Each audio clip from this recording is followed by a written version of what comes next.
Today we are going to, I'm just going to remind you and share with you the strategies that we're building off of to strengthen our reading skills. Okay, so while we were reading Nowhere Boy, we thought about what these characters were thinking, what they said, their actions, what they did, their decisions. And then we thought, okay, what ideas am I having about the character based on these details?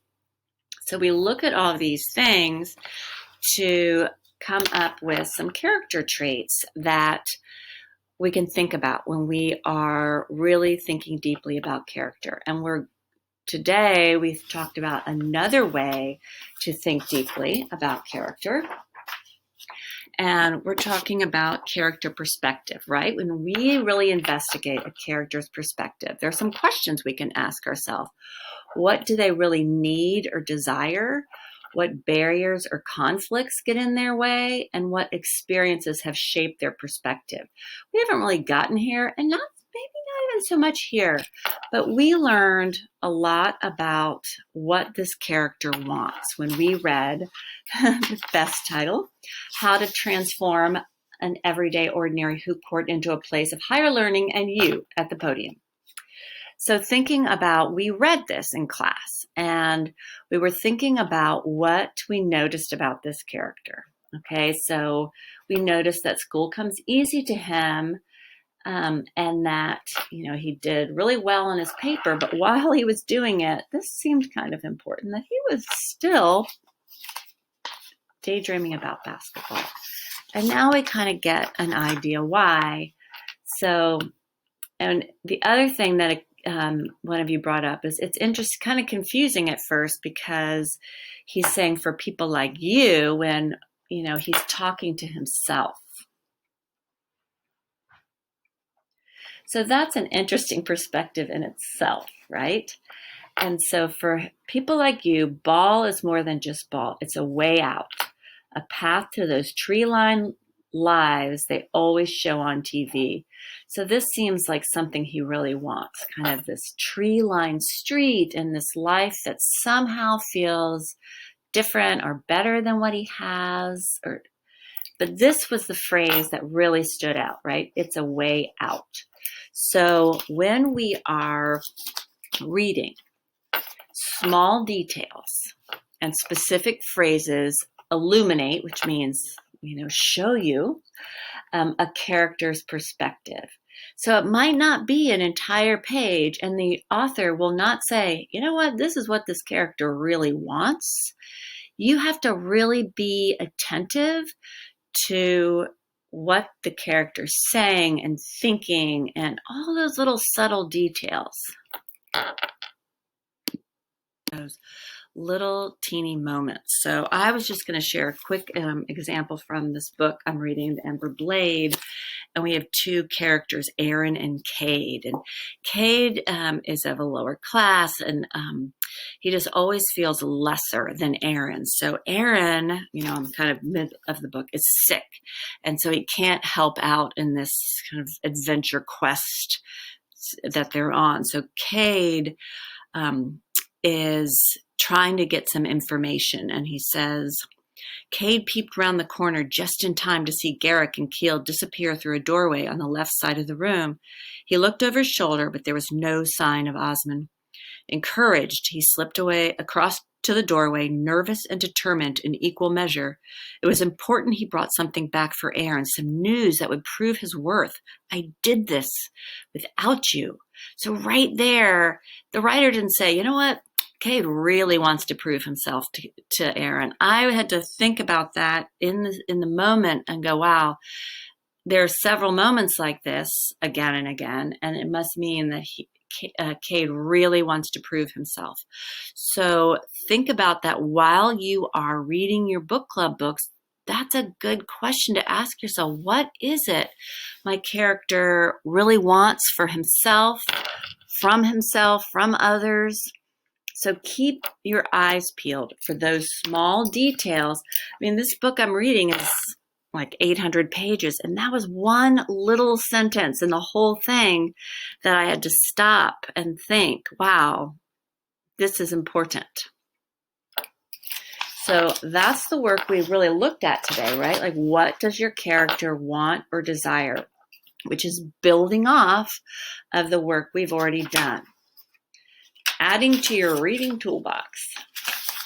So today, while you're reading, I want you to really think about your character, what kind of person your character is.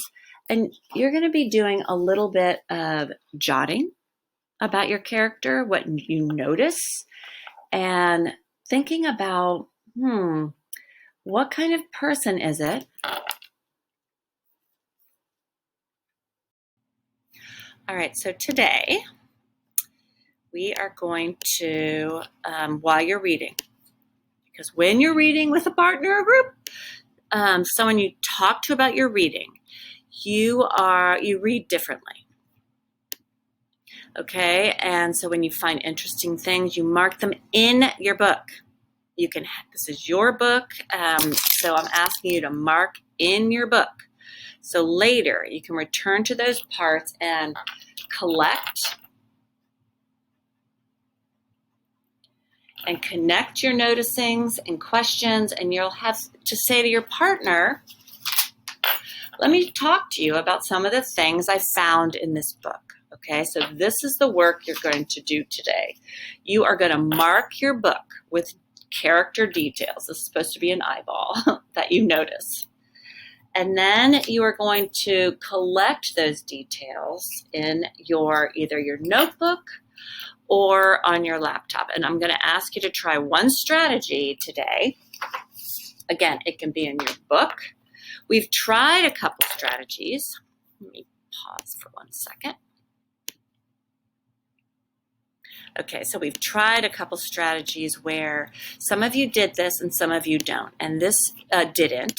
So for this round, I'm really going to ask you to jot in your notebook, but take the step. And I didn't do that with Nowhere Boy either, and so I'm going to practice this as well. Collect them in one place. Okay, so this was the example we had for Nowhere Boy. And so this is another strategy that I'm going to ask you to try out. And then you can see, after we try a few, which is a good way for you to collect your ideas. So you can do this in your notebook, as long as you can show it to me clearly. You can also do this in a Google document. You can create a table. So on one side, you're going to keep a running tab, a list of all the questions you come up with. We're going to try this for now.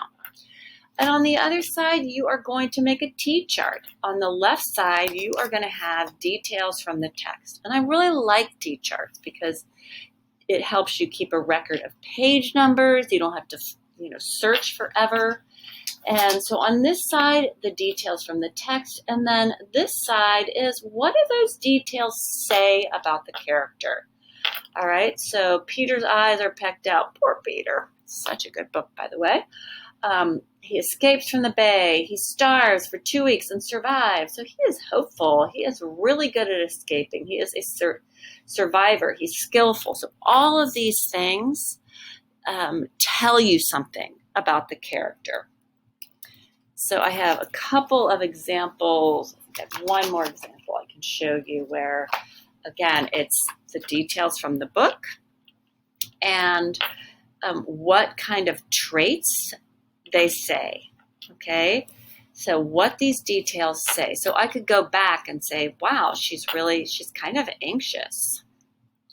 This detail, again, she's de-stressing. She feels tense. She's really anxious. She wonders if she'll get left behind. So see, I'm noticing a pattern. She worries a lot. So this is what you're going to do today. You're going to mark in your book, okay? And then you are going to places where you notice.